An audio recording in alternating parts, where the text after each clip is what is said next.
Hey guys. All right, so let's get into it. Today we are talking about booth design 101, which will help you make up to $2,000 or maybe even more, depending on the market that you're in. If you are having a market or doing a craft fair or a vendor market, in let's just say a smaller city or smaller town, then you may or may not make as much money. Also, the amount of money that you make at these markets is going to be dependent upon what you sell, what your price point is, and then the traffic at these markets. But what we're here to talk about today is to help you get your booth design set up so that no matter where you go and no matter where you're doing the market, that your booth design is all the way together. Okay, so there are elements of designing a booth that will set you apart from the other vendors. Now, we're not talking about doing a juried art festival. This is for people who make, let's say, handcrafted products such as candles, jewelry. You may make, let's say, you may do the knitting, crochets. You may make purses, handbags, cosmetic bags, whatever little things that you may sell or make yourself. This is what we're talking about, designing a booth that speaks to your brand aesthetic. Okay, so your brand aesthetic is going to be yours and yours only. So I always say take inspiration from and not imitate other booths that you may see. So what I want you to do, I'm going to always give you homework on this channel whenever we're talking about our booth design and our market setup. So the first thing I want you to do is to grab your notebook. Okay, go get a cute notebook. Always just get you a cute notebook and keep that journal that's separated from every other journal. Use this journal specifically for your business branding. It could be anything for your about your business. We're going to put it in this notebook. Okay, so we're going to start with this notebook. Of course, I had to find the cutest one with the velvet cutout with the leopard print. Okay, because that's just the kind of girl that I am. Okay. All right, so once you have your notebook, we're gonna get some good pens. The best thing about taking notes is that you can go all in on the various kinds of pens. Make sure you have different colors so that you can highlight your notes. As you're going through the notes, when you're putting your booth together, you're going to be able to refer back to these notes, and you're going to be able to do this design and set your aesthetic up just like we talked about today. All right, so what we're going to do, um, since this is really just me talking to you guys, I want you to take as many notes as you can. Also, what we're going to be doing is I will try to go back in and put in booth examples of what I'm talking about in this video. Okay, so that's what I'm going to try to do. I just have to learn how to edit first. So there's no there's no guarantee on that. So just in case I don't do that, take as many notes as you can. All right. So listen carefully. The first thing that we're going to talk about is when you are approaching your booth.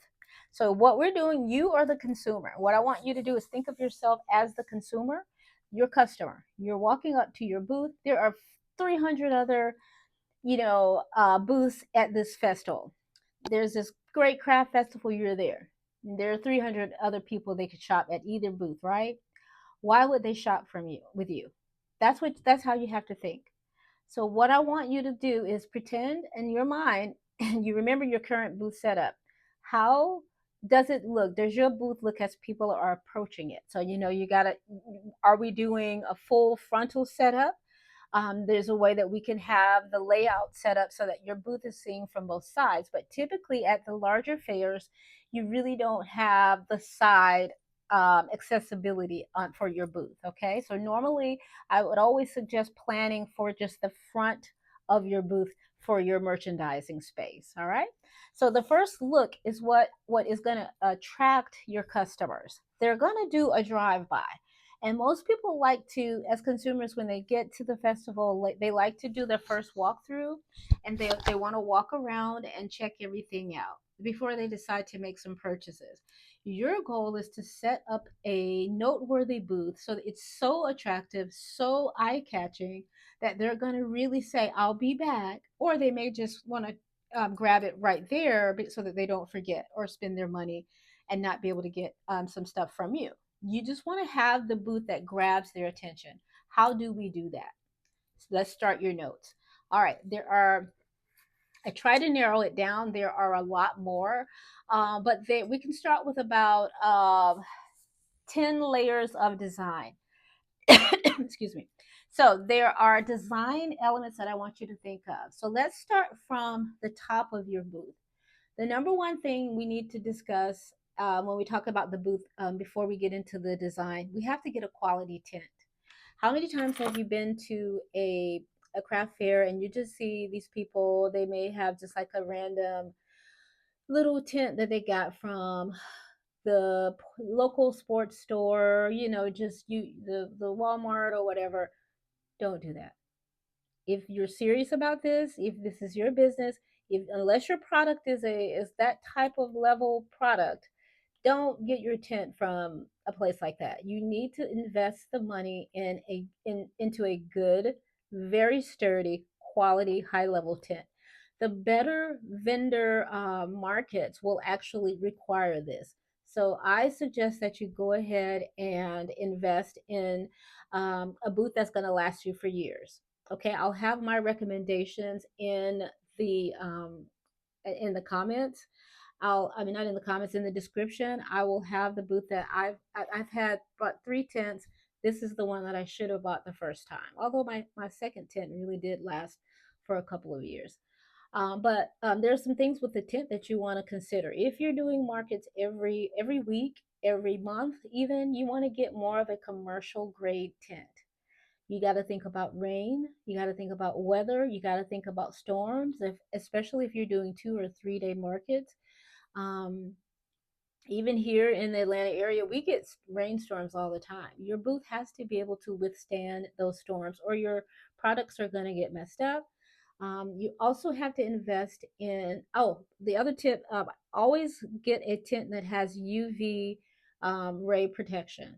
You'll thank me later, because if you don't like to be hot like I do, my goodness, the tents that just don't have it, the little cheap tents, you might as well just not have a tent, because the sun is just going right through the tent and beating down on your head while you're sitting out of the tent for at a market for 10 hours. So try to invest in the tent. Set aside some money for the tent. You also need to set aside money for weights. I'm not a big fan of the bagged weights, where you can just put the sand in. They make a mess in your car, they spill out, you're constantly having to refill them. They are cheaper. So if that's what you can do, you have to do that. Most markets are going to require you to have at least 40 pounds of weight per each on each leg of your tent. Okay, so that means each sandbag would need to weigh 40 pounds. I will put in the description box what I use, and they're available on Amazon. Another investment, costs a little bit more, but they're these tall tubes. They're pretty big. You fill it up with sand. It's permanent. It's a permanent solution to the problem. Okay, they come with straps, Velcro, a little heavier to carry, but you consider getting a workout doing this. Okay, but you're going to put them on the 4 legs. Your tent is secure. Your tent is not going to blow away. It's not going to hit anybody else upside the head, and you won't have to use your insurance. Okay, so because someone gets hurt. All right, so now we have our infrastructure. So this is the actual first layer, is your infrastructure. That's your tent. So a cheap tent is really not a good look, okay? So you want a good sturdy tent with very good solid wall system, so that if you have to do an overnight, like a 2 day market, you'll have to leave your products overnight in the tent. You can take home your valuables, but your infrastructure is still solidly safe inside the tent. So you want to really invest in a good tent. Second, we're looking at standing outside your tent, we're looking into your tent. We need to talk about table design and your layout. All right, so the first thing you're going to do when you get there, you're going to put your tables together. After you have your tent up, the next thing to go up is going to be your tables. All right, so a lot of people at markets will do the U-shaped design. Okay, let me see if I can draw a picture, because I just don't really trust myself with me being able to learn how to do this editing thing yet. So the U-shaped design, not that I can draw, but the U-shaped design is just like you're gonna walk in, like this is us walking past, right? And then we just gotta go all the way inside the booth, and like you're just like standing right here or sitting right here. So the customer has to really commit to coming all the way inside your booth. Like, meanwhile, like, here's all of your stuff on the table, another table here. Maybe you got something right here in your checkout booth, right? And then you and your husband are like standing right here. So I gotta like really commit because I really want to go in and see what you got. But like, I'm thinking, like, bro, I don't know how much it is. Like, they're just kind of like standing there. It's very annoying. It's other booths where I can just like shop in peace and freedom. I might pass that one by. That has been proven, psychologically proven. They've run some tests and taking polls on people's opinions on this at festivals. What is the comfort level of going into a booth to shop? Or would you prefer that everything, let's do another diagram. One of these days, the next time you guys see me one day, I'm going to have my overhead camera so I can actually be writing. Boom. Wait, just wait. But what if you had it where you had your tent? Okay, so here's our tent, and then you have your table, and then people can just literally walk up to your table, and you have your design, and they can just walk right by. As they're walking by the table, walking by your tent, they see everything that you have. They can just pull up, right? And they can just shop. And you're just kind of chilling in the back. Hi, guys, how are you doing? Let me know if you see anything you'd like to try, or could I help you with anything? I'll be right here if you need me. They're able to shop in peace. They're able to stay longer at your booth, therefore, usually spending more money. This is just my maybe unpopular opinion amongst other vendors, but I don't like that type of setup where you do. It's called the U setup, where you have your booth, your table set on the outside, and then the checkout booth is in the center. I just don't like that. I've only done it one time, and it created such a quagmire in the booth with people trying to get to the tables, and then there was just this traffic jam in the middle of the booth, and I'm like, that didn't work out. And the other thing that happens is there was a rainstorm. I did this one market, and it was an overnight market, but anyway, it was just like a huge rainstorm that happened. Then everybody decided they were going to come and get in my booth and stand right there in the middle of my booth because they were waiting out the rain. Now, had I not had it set up that way, they would have been on their own. Those are just two little benefits, okay? My my best design and my best idea for your booth table layout is to get an 8-foot table. That's going to be larger than the 6-foot table. If you have a Sam's or Costco, it's going to cost you about $80 or so. Maybe you can find one cheaper on Marketplace, Facebook Marketplace. Someone may be selling one cheap. It doesn't matter how the table looks underneath because you're going to cover it. But if you can find an 8-foot table, that's going to give you full, because your tent is 10 feet wide. You're going to use 8 feet of that for store merchandise display. We can do a lot of work with 8 feet of merchandising space. All right, so that still gives you a little bit of plenty of space to walk around, because typically you're not gonna, in the summer, you're not gonna have your tent fully closed on the sides. You're gonna walk around as needed to replenish your merchandise, okay? But now you've got a full frontal store for everyone to shop from. All right, to the right of that, there's a little space for you to put a mini checkout counter. I usually actually just put my checkout counter kind of in the back, and I stand there, and I have a sign that drops down with an arrow pointing down that says checkout here. And then they know there's that little table, and I'm not always just standing there, but they know to come there once they've made their purchase and they're ready to check out. I'll get up and come over to them. Okay. So basically, that's going to be our first layer of design. Let's go on to the next one. You've got your table set up. Whatever you do, do not Just lay your products out flat on a table. I don't care what it is that you're selling, people, okay? Guys, if you're selling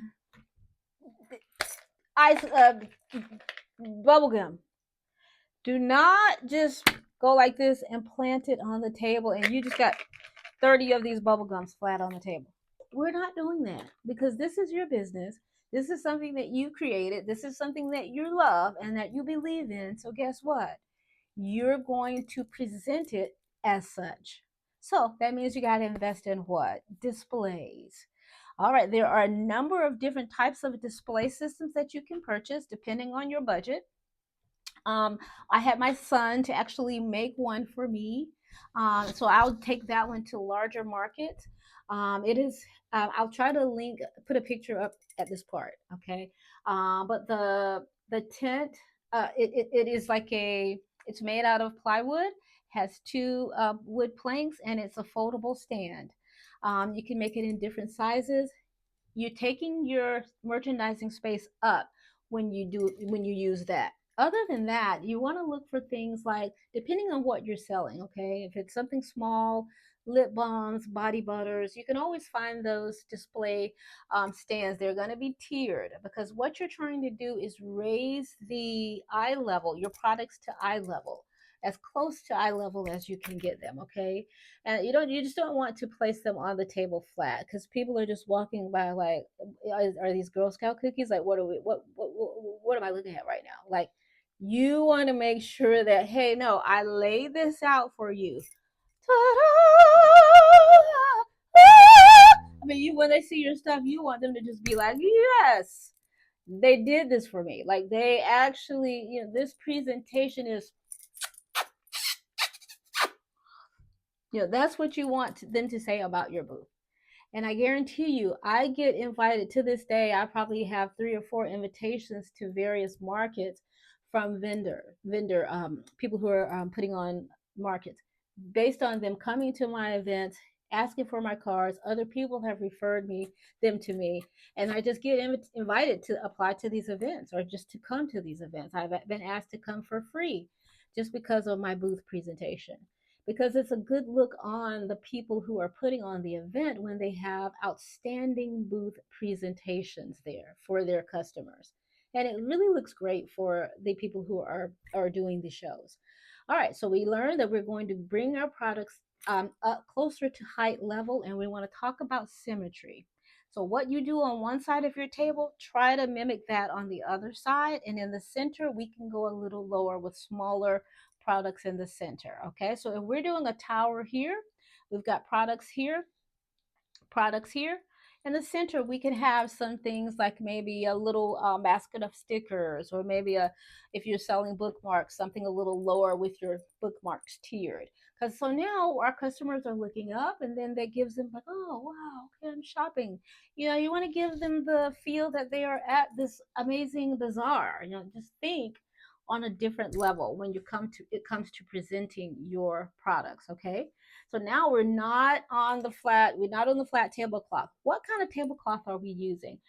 I also I Another unpopular opinion may be that I'm not a fan of these spandex table skirts. They just really they just give me the ick vibe. I don't know why I don't like the spandex table skirts. A few reasons. They don't go all the way down to the end of the bottom of the tables most of the time. We can see all the stuff you have under there. That's number one. Number two, it's not original. It's just basic. It gives off just basic to me. Yeah, it does the job. I get that the tablecloths don't get wet. Really, that is good. The tablecloths do not get wet if you're doing the spandex thing. Okay, I get it. What about if you could do tablecloths that you use some creativity to come up with something that went along, a color that went along with your branding?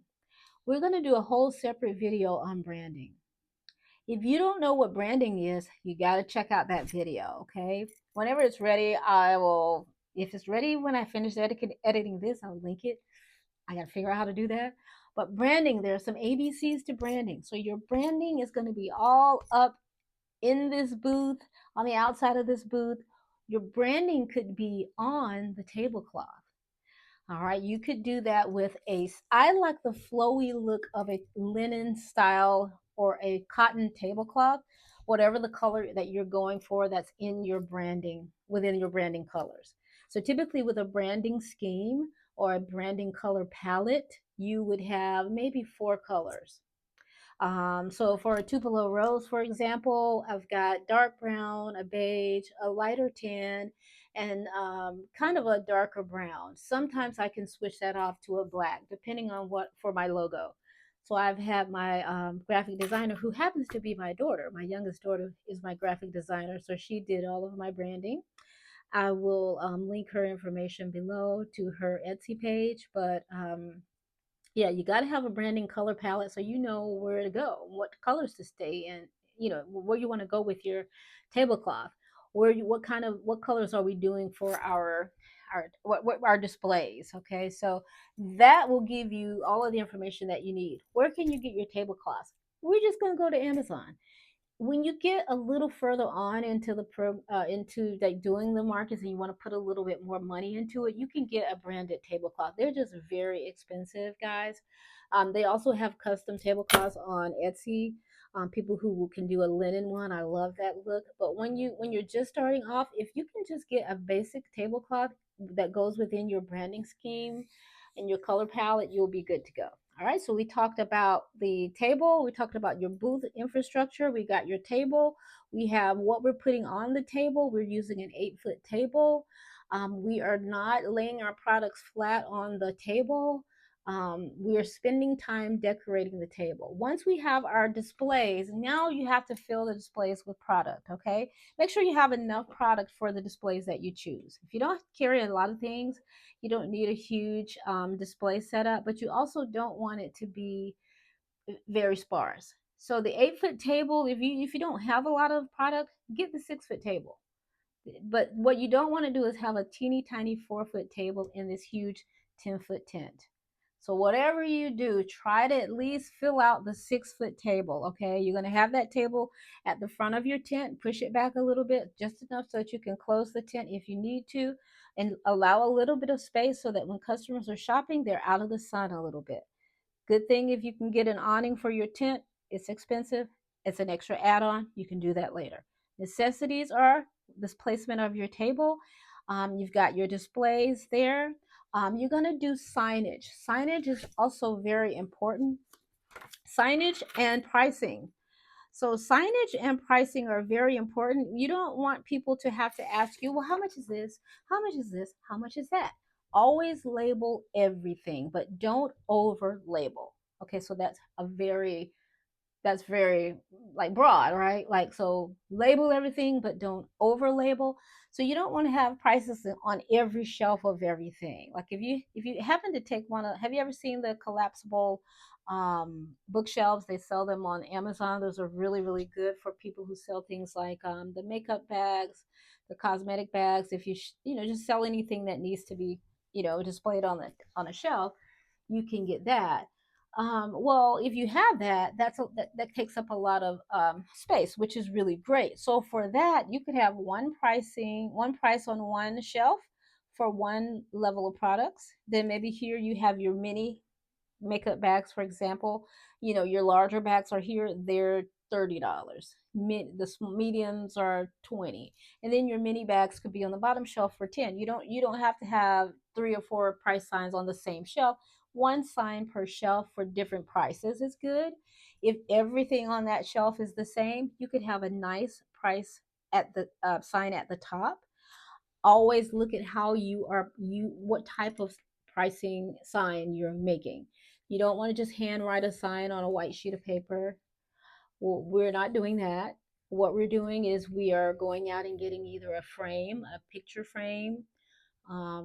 I don't recommend Dollar Tree for that, only because that means they're not going to be as sturdy. This is stuff that you got to keep. So we're thinking of investing here into our booth, because if you're doing markets like I was doing every single weekend for the entire year, that stuff is going to get worn out. So make sure you're using get a good quality photo frame, you can actually take the glass out of it if you want to, and laminate the paper and put it back in the frame, just because the glass may break with all the moving around you're doing. But pricing, you could have a master price list, but that frame goes along with your aesthetic and your branding. Okay, so when we get into the branding video, we'll talk a little bit more about that. All right, now flooring. I'm a big fan of flooring in booths. If your booth does not have restrictions on you having flooring, I always suggest like a bamboo rug, an outdoor rug. Always make sure it's an outdoor rug. You want to make sure that you double tape it to the concrete. Usually these markets are on in parking lots or on streets. Um, I hate the ones where we're on grass and in pine straw, because then there are so many more bugs. But if you are, even if you're on grass, you can still put the rug down, but just make sure you stake it so that it's flat for people to not trip on it. But that you could put one in the front, the long way, if you're doing the front of your, if you're doing the table set up in the front, and you can just do a runner style rug across the front. It has to blend with your and coordinate with your branding scheme, okay, your color palette. If you are doing the where people walk in, you definitely need a rug there to fill in that space. All right, lighting, very important for lighting. If you're doing a market beyond 5 p.m., especially in the winter, it starts getting, in the fall it starts getting dark soon. You're going to need overhead lighting. I suggest buying light with a long switch that you can just put a regular light bulb in. Daylight bulbs work best for clarity. You want to make sure that's the daylight, not the yellow, whatever the other ones are called. And you're going to tie that to your top of your tent. You've got that light. You're going to loop it around the back of your tent, plug it in. Okay. That's for overhead lighting. You then need spotlight lighting. So if you're selling jewelry, especially if you're selling candles, especially anything that people have to see details on, read labels on, you want to make sure that you have lighting. Okay, as soon as it starts to get dim, they'll use look next door, and the people next door, they're sitting in the dark because what were you thinking? Want. You forgot it's gonna be dark. Like where are your lights? Then they're like inching over to try to like use some of your light, but bruh, like bring your own lights. So lighting is so important. Okay, especially in the winter. If it's summer, you should be good. All right, so let's see what else we can talk about in this video. Oh, now we're talking about backdrops. You can do a lot with that back wall of your tent. This is where you're going to hang your banner. It needs to be a branded banner. You need to get your graphic designer, to design the banner for you, or you can do it yourself. It needs to basically have your logo on it, the name of your business, large enough so that when people are walking by, they can see the name of your business. And then you can say a little bit on at the bottom about what you do. Like I would say Tupelo Rose.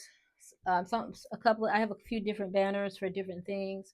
If you like more privacy, you can put a banner on each side. That's expensive, but you could get the larger banners that are going to probably be about a 4x8, and you would get them on the inside, and it's still going to be branded. And then this one is branded on the other side, but it gives you privacy and a kind of a backdrop from your neighbors. You always want to highlight your booth. Think of this is your little store. So when you just are sitting out there in the open, and then this wall is open, that wall is open, the back is open, as the customer, as a consumer, I'm just like overwhelmed. I'm just like, oh, well, I'm low key looking at your stuff, but also I'm looking over here at hers. And meanwhile, this person is over here yelling about that. Like, no, we're going to stop the noise. You want to bring the customer into your booth, and it's, oh, thank you. It's like, thank you, Jesus. I'm just focusing on one thing. Customers have ADHD too. What makes you think that if we have it, that they don't have it? So now we're cutting out all of the noise. You're going to shop it. If you're at my booth, this is where we're shopping today. Period. Okay, so I don't want you distracted over here. So sometimes, I will put up two banners on this side if there's just like a lot of, like if somebody next to me is selling like peanuts or something, or and I mean, it's just like distracting from my aesthetic. I'm putting something up, okay? Because the customers are also distracted. The customers are also like, bro, I was gonna stop over there, but it's just what's going over next door. Maybe they're line dancing next door. You know. So think about your shop being isolated into like its own little shop. Okay, so whatever you need to do to create that, work on that part. But I was saying about the booth backdrop, you definitely want one in the back, a banner. Okay, that banner you're gonna secure with well, what are the little things called? Gosh, I can't even think of it. You know, the little zip, not zip ties, but the bungee cords. Just always keep those with you. The other thing that you need to have for these markers is just a bag, a box that has all of the possible necessities, the just in case stuff. So here's what I would put in my just in case bag. I would put band-aids, I would put rubber bands, I would put a Sharpie, a couple of Sharpies, I would put a notebook, journal, so I can jot down stuff that I run out of while I'm at the market. You want to put alcohol wipes. It's good for if you have to reprice something or get a sticky off of something. Also, put tissue in there. You want to make sure you have the bungee cords. The little clamps, I'm going to try to link all of this in the description box. The little clamps that can hold your sidewalls together, those are great for emergencies. You never know what might happen with your tent or your tent zipper. I think I'm going to make a different video about what to take, what you need to take with you for these markets, because that's a lot to remember. All right. But let's see. The next thing we need to talk about is how are you going to take this money? So how are you taking payment? You need to have that easily readily like visible for everyone to see. If you only take cash, make sure you have that, have a sign made that says that. Make sure all of your signs are um, the same style, the same design, the same type of signage. If you're doing the chalkboard, make sure you get someone who can do calligraphy or can really print well, to write out your signs for you. If not, print them out, put them on the chalk sign. Okay, you can laminate them and take them onto the chalk so that everything is uniform. That's what you want, cohesive branding throughout your booth. And if you have a display of, let's just say, a display of candles, all 14-ounce candles are $40. There could just be one simple sign for that. Everything needs to be cohesive. Now, to take payments, you don't specifically have to have a checkout counter, but you need to have a space where people know to come to pay you. So if you're just using the POS system, you can use Square, you can use the Clover, this whatever you're using. I use the Square POS system. Um, it doesn't really, I don't even know if it integrates into my Shopify. I haven't tried that, but you can also use the Shopify POS. They have one, but I've just been using Square for so long for my other business. I just kept using it for this business as well. So, but yeah, it's basically a tap. People can tap. They can insert their card. If you take cash, there's a way to input that there into the system that you're taking a cash payment. But yeah, you can also take PayPal, Venmo, whatever it is that you'd like. You can visit Etsy. There are a number of Etsy sellers who make the QR codes for you, and you can just order one of those. Pretty affordable. I'd say $35, $45. You can get one, make sure it goes along with your branding. You'll send them a copy of your QR code for each, like PayPal or Venmo account, and you guys can work together to design that. People can scan it and pay you that way if you like. Otherwise, you can just tap or you can take cash. Always bring a little bag of cash for a change with you every day that you're at the market. I use my iPad to check people out. I have the Square app pulled on there and I have all of my inventory loaded into the Square app. So it's easier for me to see. It's a bigger platform for me. But yeah, I just have a taller little table similar to a foldable bar stool type thing, bar counter table that I just kind of put off to one side behind the table. And I have a sign above that I have hanging down, and it just says check out here.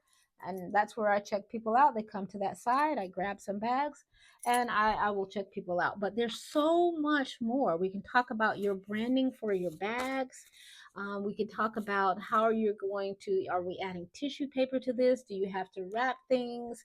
If that's the case, you need to have an additional table in the back in the back. Okay, so that's why I don't, another reason why I don't like that U shape.